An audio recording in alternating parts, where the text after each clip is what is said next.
हाय student, Vijaya maths मराठीमध्ये आपले स्वागत आहे. आज आपण तलाठी भरतीच्या परीक्षेला विचारले गेलेले क्वेश्चन मी सॉल्व्ह करून देणार आहे. त्यामुळे सर्व विद्यार्थ्यांनी हे माझे लेक्चर शेवटपर्यंत पाहायचे. तुम्हाला सर्व तलाठी परीक्षेमध्ये जेवढे पण गणिताचे क्वेश्चन विचारले गेलेले आहेत ह्याच्यापूर्वी ते सर्वचे सर्व क्वेश्चन तुम्हाला इथं सोडवून दिले जातील. रोज थोडे थोडे क्वेश्चन घेतले जातील. चला आता आपण हा पहिला क्वेश्चन बघूयात. काय म्हटले? एक वस्तू 19.5 रुपये किमतीला विकून एका व्यक्तीला 30% नफा होतो. 40% नफा मिळवण्यासाठी त्याने विक्री किंमत किती वाढवली पाहिजे. खूप सोपा क्वेश्चन आहे हा. क्वेश्चन आहे नफा तोटा ह्या टॉपिक वरचा. सर्वांनी व्यवस्थित लक्ष द्यायचं. मी ज्या पद्धतीने सांगते त्या पद्धतीनेच गणित सोडवायचं. आता तुम्हाला काय म्हटलंय? तुम्हाला नफा दिलाय, मग किंमत एका बाजूला घ्यायची आणि नफा झालेला एका बाजूला घ्यायचा. समजतंय का? मग सुरुवातीला किती रुपयाला विकली रे एक वस्तू? 19.5 रुपयाला. कितीला? 19.5 रुपयाला. मग 19.5 रुपयाला त्या वस्तू विकली असेल त्यावेळेस त्याला नफा किती रुपये झाला रे? 30% नफा झाला. किती टक्के? 30% नफा. मग 30% नफा म्हणल्यावर आपण काय करतो? 100 मध्ये 30 प्लस करतो. म्हणजे किती झालं रे? 130. म्हणजे नफा किती झाला रे? 130. बरोबर आहे. आता त्यांनी काय विचारलंय? जर 40% नफा मिळवण्यासाठी त्याला ती वस्तू किती रुपयाला विकावी लागेल. मग आता 40% नफा म्हणल्यावर पण आपण काय करणार? 100 मध्ये 40 प्लस करणार. म्हणजे किती होणार आहे? 140. म्हणजे इथं आपण 140 घ्यायचं. नफ्याच्या खाली नफा घ्यायचा आणि आपल्याला किंमत काढायची. मग किंमत आपल्याला माहित नाही. ज्यावेळेस 30% नफा होतो त्यावेळेस किंमत माहित आहे 19.5 रुपये. म्हणजे ज्यावेळेस 40% नफा होतो त्यावेळेस किंमत माहित नाही, त्यामुळं एक्स मानलं. अशा प्रकारे मांडणी करायची. प्रत्येक अशा प्रकारचं गणित आलं की नाही ह्या प्रकारे मांडणी करायची आणि ह्यांचं क्रॉस मल्टिप्लिकेशन करायचं. म्हणजे ह्या दोघांचा गुणाकार 19.5 गुणुले 140 बरोबर 130 गुणुले एक्स. आता बघा ह्या दोघांचा गुणाकार इकडे आल्यावर काय होणार? भागाकारात 19.5 गुणुले 140 भागिले 130 बरोबर एक्स. शून्याला शून्य. 13 ह्याला भागवलो. 13 एक 13, 13 एक 13, 6 राहिलं. पॉईंट घेतला 13 5 65. आता किती राहिलं आपल्याकडे? 1.5 गुणुले 14 बरोबर एक्स. आता ह्याचा गुणाकार केला ना आपलं उत्तर येते 210 आणि एक घर सोडून पॉईंट दिला की 21. म्हणजे ज्यावेळेस तुम्हाला 40% नफा मिळवायचा असेल त्यावेळेस ती वस्तू किती रुपयाला विकावी लागेल? 21 रुपयाला विकावी लागेल. बरोबर आहे. पण त्यांनी काय विचारले की किमतीत किती टक्के वाढ झाली. सॉरी, किमतीमध्ये किती वाढ झाली. टक्के नाही विचारलं, किती वाढ झाली. मग सुरुवातीला आपण वस्तू किती रुपयाला विकली होती? 19.5 रुपयाला. आणि नंतर किती रुपयाला विकली? 21 रुपयाला. मग ह्यांची वजाबाकी म्हणजे 19.5 रुपये सुरुवातीला किंमत होती. 30% नफा देऊन ती विकली. नंतर 40% नफा देऊन किती रुपयाला विकली असेल असं विचारले. मग आपण उत्तर काढले 21 रुपयाला विकली. मग सुरुवातीच्या किमतीपेक्षा नंतरची किंमत कितीने वाढली असा क्वेश्चन विचारलाय. मग ह्यांची जर वजाबाकी केली तर वजाबाकी किती येते? 1.5 रुपये. म्हणजे 1.5 रुपयाने ती किंमत वाढली. तुम्हाला इथं वजाबाकी पण करून दाखवते. 10 इथं शून्य राहिलं, 10तून 5 गेले, 5 पॉइंट आहे असा. इकडे 1 राहिले तर 10 घेतलं, 10तून गेले किती राहिलं? 1. म्हणजे शून्याला 1 मधून 1 गेलं 0. म्हणजे तुमचं किती रुपये नफा म्हणजे किती वाढवायला पाहिजे तुमची किंमत? 1.5 रुपयाने वाढवायला पाहिजे. समजला पहिला क्वेश्चन? नक्की. चला आता दुसऱ्या क्वेश्चन कडे जाऊयात. हा आहे दुसरा क्वेश्चन. आता दुसरा क्वेश्चन काय बघा. दुसरा क्वेश्चन पण खूप सोपा आहे, काहीच अवघड नाही. दुसऱ्या क्वेश्चन मध्ये तुम्हाला काय म्हणलंय? 8 मीटर 54 सेंटीमीटर लांबीच्या रिबिनला कापून तिचे समान लांबी असलेले 7 तुकडे केले गेले. प्रत्येक तुकड्याची मीटर मधील लांबी किती? असा क्वेश्चन केलेला आहे. क्वेश्चन सोपा आहे हा पण. क्वेश्चन काही अवघड नाहीये. बघा तुम्हाला काय म्हटलंय? मीटर मध्ये लांबी विचारली. तुकड्याची मीटर मध्ये लांबी. पण आपल्याला त्या रिबिनची लांबी कशात दिली रे? मीटर आणि सेंटीमीटर दोन्ही मध्ये पण दिली. 8 मीटर 54 सेंटीमीटर. मग ऑलरेडी इथं 8 मीटर मध्ये 54 कशात आहे रे? सेंटीमीटर मध्ये. कशामध्ये? सेंटीमीटर. मग सेंटीमीटरचं मीटर मध्ये रूपांतर करताना आपण काय करतो, त्याला 100ने भागतो. जी सेंटीमीटर आहे की नाही, जी सेंटीमीटर आहे ना त्याला 100ने भागतो, रूपांतर मीटर मध्ये होते. त्यापेक्षा सोपी पद्धत कुणाला ही अवघड वाटत असेल तर आपण काय करायचं, आपल्याला माहिती आहे 1 मीटर बरोबर 100 सेंटीमीटर, बरोबर आहे. मग आपल्याकडे 54 सेंटीमीटर आहे, मग 54 सेंटीमीटरचं रूपांतर कशात करायचंय, मीटर मध्ये. मग ह्यांचं आपण क्रॉस मल्टिप्लिकेशन करायचं. 54 गुणुले 1 बरोबर 100 गुणुले एक्स. ज्याला काहीच जमत नाही त्याच्यासाठी मी हे सांगते, ज्याचं पाठ आहे त्यांनी डायरेक्ट उत्तर काढलं तर चालतंय. मग हे 54 भागिले 100 बरोबर एक्स. मग दोन घरं सोडून पॉईंट द्यायची, खाली 100 असल्यामुळे म्हणजे तुमचं उत्तर काय आलं, 0.54. म्हणजे 54 सेंटीमीटरचं रूपांतर मीटर मध्ये केल्यानंतर उत्तर किती आलं, 0.54 मीटर. मग आता आपल्याकडे 8 मीटर आहे, 8 मीटर प्लस 0.54 मीटर किती झालं रे, 8.54 मीटर, बरोबर आहे. म्हणजे आपण काय केलं, मीटर मध्ये रूपांतर केलं सगळ्याचं, सेंटीमीटरचं ते मीटर मध्ये रूपांतर केलं. आता आपल्याला तुकडे किती करायचे रे, 7. मग जेवढी रिबिनची लांबी आहे की नाही, रिबिनची लांबी किती आहे, 8.54, त्याला कितीने भागायचं, 7ने, का तर 7 तुकडे करायचे, बरोबर आहे.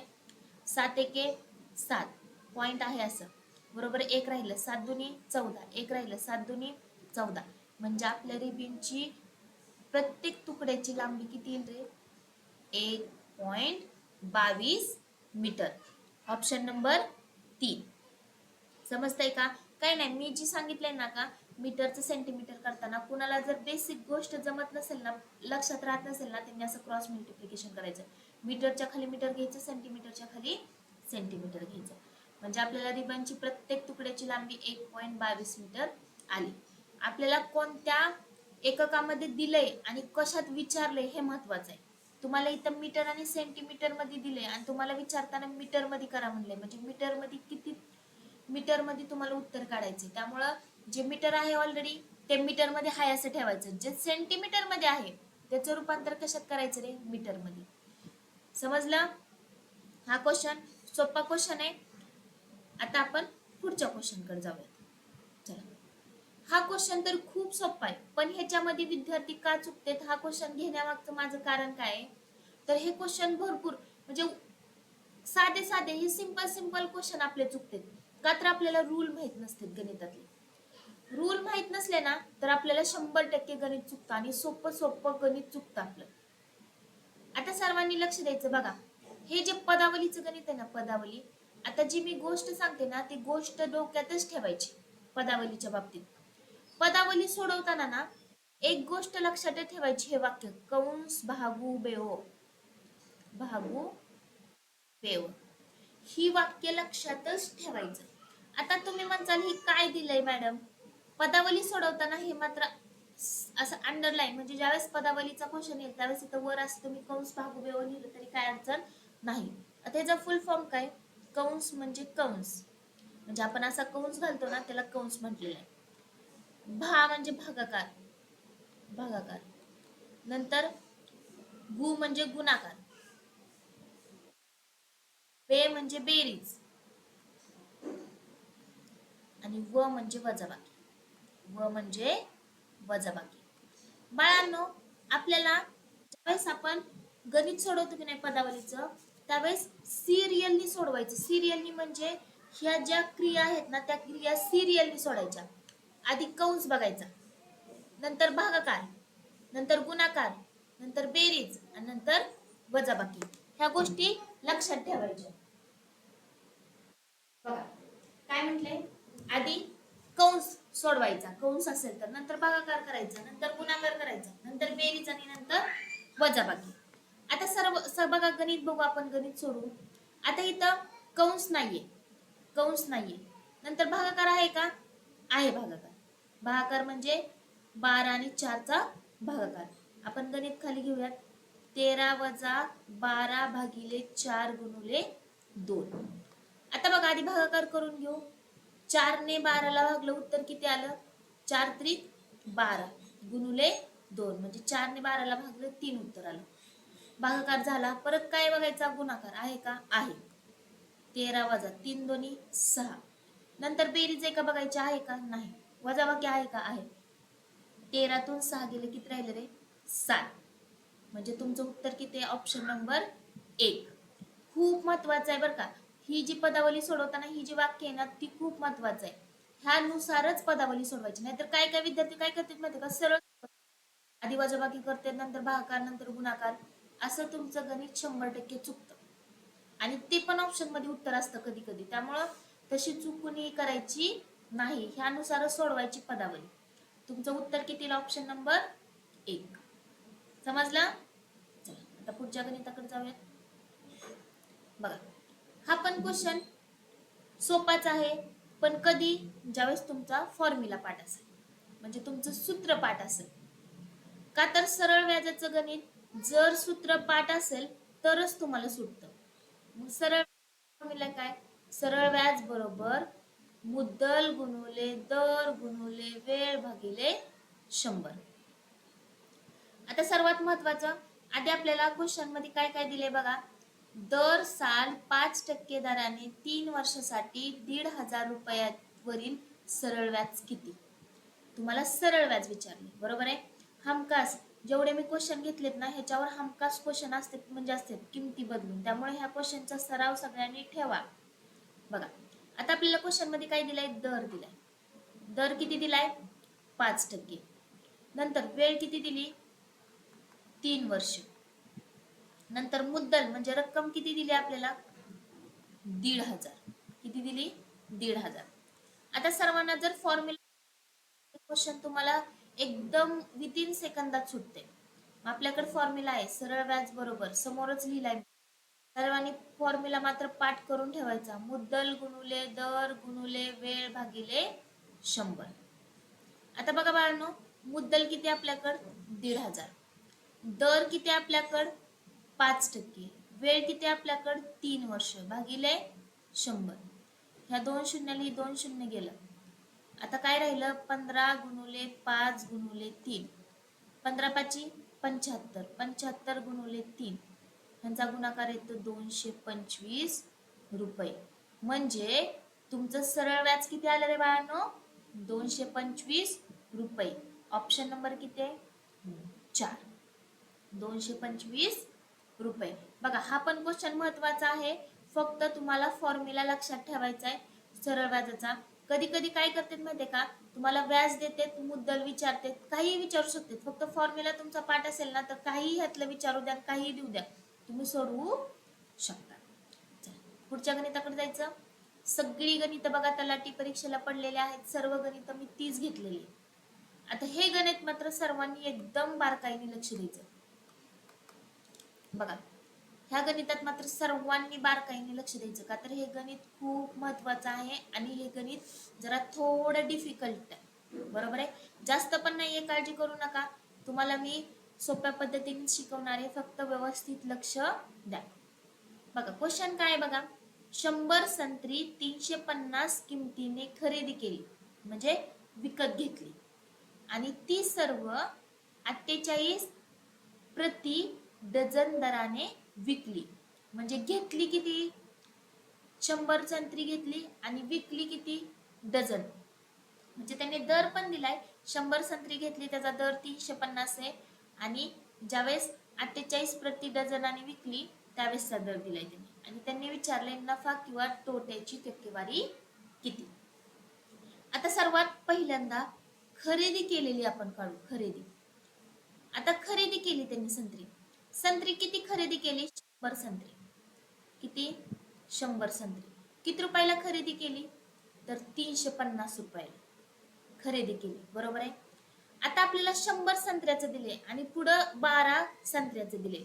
मग आपण काय करू, खरेदी केलेली पण किंमत एका संत्र्याची काढून विकलेली पण किंमत एका संत्र्याची काढू, म्हणजे तुम्हाला गणित सोपं जाईल.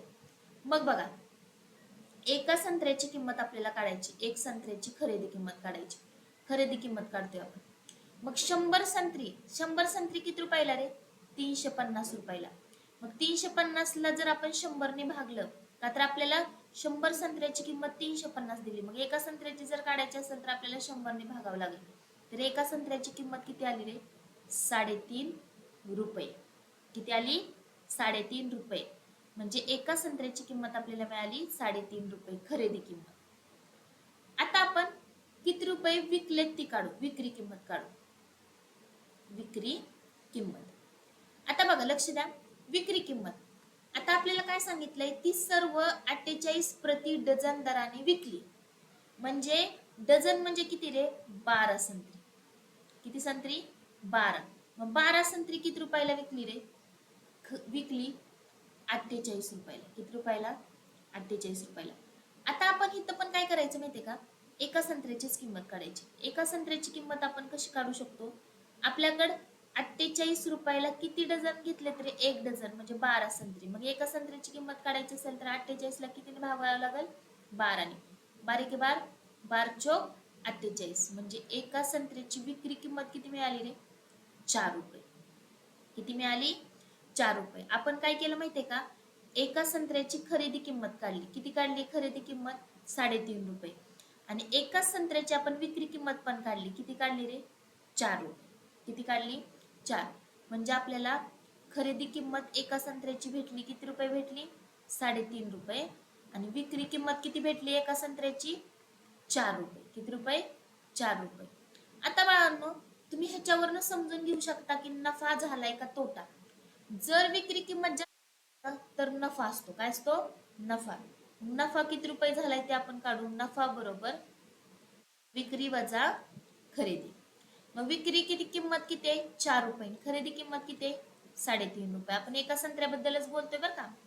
मग मला सांगा नफा किती रुपये झाला रे, 0.5 रुपये. नफा किती रुपये झाला, 0.5 रुपये. आता आपल्याला नफा झाला हे तर कळलं, पण आपल्याला क्वेश्चन मध्ये काय विचारले, नफा किंवा तोट्याची टक्केवारी विचारली. काय विचारली, टक्केवारी. बरोबर आहे. मग आता टक्केवारी काढताना आपल्याला माहिती आहे नफा झालाय त्यामुळे नफा टक्केवारी काढावं लागेल. नफा टक्के ह्याचा फॉर्म्युला सगळ्यांना पाठ ठेवायचा, नफा भागिले खरेदी किंमत. का तर कधीही टक्केवारी नफ्याची असू दे किंवा तोट्याची असू दे ती खरेदी किमतीवरच काढतो, गुणुले 100.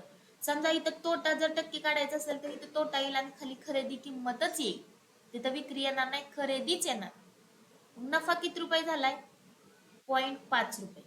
खरेदी किंमत किती आपली, 3.5 गुणुले 100. चला आता ही पॉइंटच्या पुढे एक घर, इथं पण पॉइंटच्या पुढे एक घर आहे त्यामुळे पॉइंटला पॉइंट निघून गेला. म्हणजे काय राहिलं रे, 5/35 गुणुले 100. 5 एके 5, 5 7 35. राहिलं किती रे, 100/7%. पण आपल्याला ऑप्शन मध्ये उत्तर काय दिलंय रे, 100/60% दिलंय का, नाही. म्हणजे आपल्याला 7 ने 100 ला भागावं लागेल. मग 7 ने 100 ला भागून जे उत्तर येईल ते ऑप्शन मध्ये आहे का आपण बघू. 7 एके 7. किती राहिलं रे, वजा बाकी केली 3 राहिलं, वरून घेतलं 0. 7 चौक 28. किती राहिलं, वजा बाकी केली 2 राहिले. किती राहिलं, 2. मग आता आपल्याला पूर्णांक युक्त अपूर्णांकात उत्तर दिले. मग आपण काय करतो, जी भागाकार आलाय ती पुढे लिहितो, जी बाकी आली ती वर लिहितो आणि ज्याने भागतो ती खाली लिहितो. म्हणजे आपलं उत्तर किती आलं रे, 14 पूर्णांक युक्त अपूर्णांकात 2/7%. हा आपला नफा आला. म्हणजे ऑप्शन नंबर किती आहे रे आपले, ऑप्शन नंबर 2. किती आलं, 2. बघा तुम्हाला ह्यात सुद्धा कन्फ्युज करण्यासाठी त्यांनी 5/7 आणि 2/7 दिले. त्यामुळं ऍक्युरेट ज्याचं उत्तर येईल ना त्याने ऑप्शन करेक्ट चूज केला असेल. हे गणित व्यवस्थित बघा, खूप सोपं गणित आहे. फक्त तुम्ही व्यवस्थित स्टेप बाय स्टेप सोडवलं की आणखीन तुम्हाला सोपं वाटायला लागेल. सर्वांनी व्यवस्थित गणित आणखीन एकदा पाहायचंय. समजलंय गणित. आता आपण पुढच्या गणिताकडे जाऊया. चला आता हे गणित मी घेण्याचं कारण काय, हे गणित आहे खूप सोपं, पण इथं विद्यार्थी काय करतात माहितीये का, टाइम जास्त घेतात. म्हणजे इथं काय करतात, ह्यांचा गुणाकार करतात, ह्यांचा गुणाकार करतात आणि परत बेरीज करतात. म्हणजे तुमचा टाइम भरपूर जातो त्यात.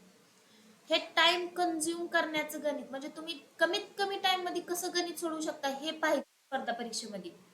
मग आता आपण हे गणित घेऊयात. बघा 256 गुणुले 354 अधिक 354 गुणुले 144. आता असं ह्या गणितात सोप्या पद्धतीने कसं आणखी सोडवू शकता बघा. मध्ये जर प्लस किंवा मायनस बोलते बरं का मी, गुणाकार भागाकार नाही, प्लस किंवा मायनस चिन्ह असेल ना तर आपण इकडच्या निकडच्यातून कॉमन काढू शकतो. इथं गुणाकाराचं चिन्ह आहे, दोन्हीकडांमध्ये प्लस आहे, त्यामुळे ह्यातून आपण कॉमन काढू शकतो. कॉमन म्हणजे दोन्हीकडे सारखा असलेला अंक. मग सारखा असलेला अंक काय, 354. मग इथं काय राहिलं, 256. इथला अधिक, इथं काय राहिलं, 144. 354 ह्यांचा जर बेरीज केली तर बेरीज किती येते, 400. आता ह्यांच्यात कोणतं चिन्ह नसतंय म्हणजे गुणाकाराचं चिन्ह असते. 354 गुणुले 400, ह्यांचा जर गुणाकार केला आपण, 354ला 4 ने गुणलं तर 1416 आणि वरचे 2 शून्य, म्हणजे आपला गुणाकार किती आला, 1,41,600. म्हणजे ऑप्शन नंबर किती आला रे, 4. Option number 4. म्हणजे तुमचा टाइम कसा कंझ्युम होईल, कमीत कमी टाइम कसा लागेल ह्याचा विचार करायचा. त्याच्यासाठी मी हे गणित घेतलेलं आहे. गणित सोपं आहे, फक्त कमीत कमी वेळेत कसं सोडवायचं हे मी तुम्हाला ह्या गणितात सांगितले. चला आता पुढे गणित जाऊयात, पुढच्या गणिताकडे. आता हे पण गणित खूप सोपं आहे, खूप सोपं म्हणजे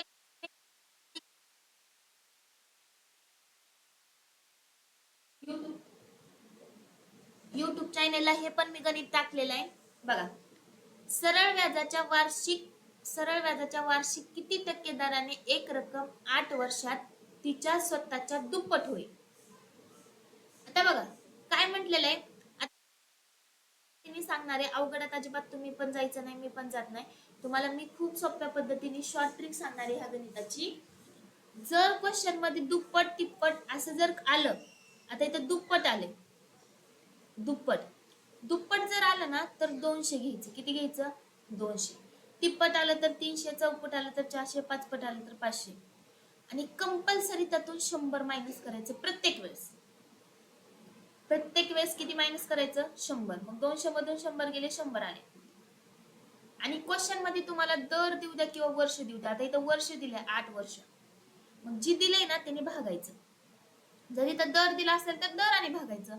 इथं मुद्दल वगैरे काय दिली तर त्याचा काहीही संबंध नाहीये. मग बघा 8 ने भागलं, 8 एके 8, 2 राहिलं, 2 राहिलं, 8 दुनी 16.4 राहिलं, वरून घेतला 0, 8 पंचे 40. म्हणजे तुमचे उत्तर किती आलं रे, 12.5%. म्हणजे ऑप्शन नंबर तुमचं उत्तर किती आलं रे, 4. खूप ही तर गणित एकदम विदिन सेकंदात सोडू शकतो. कोणत्याही टाईपचं, ह्या टाईपचं कोणतंही गणित येऊ द्या, तुम्ही एकदम 2 मिनिटात विदिन सेकंदात सोडू शकता. मी एवढी शॉर्ट ट्रिक तुम्हाला सांगितलेली आहे. समजलं, काय अडचण कोणाला, म्हणजे दुप्पट तिप्पट काही आलं असेल त्याच्यातून 100 मायनस करायला विसरायचं नाही. आणि जे दर आणि वर्ष असेल, दर देऊ द्या किंवा वर्ष देऊ द्या, त्यांनी भागायचं. इथं तुम्हाला मुद्दल दिली, काय दिली, त्याचा काहीही संबंध येत नाही, ती घ्यायचं पण नाही, त्याचा विचार पण नाही करायचा.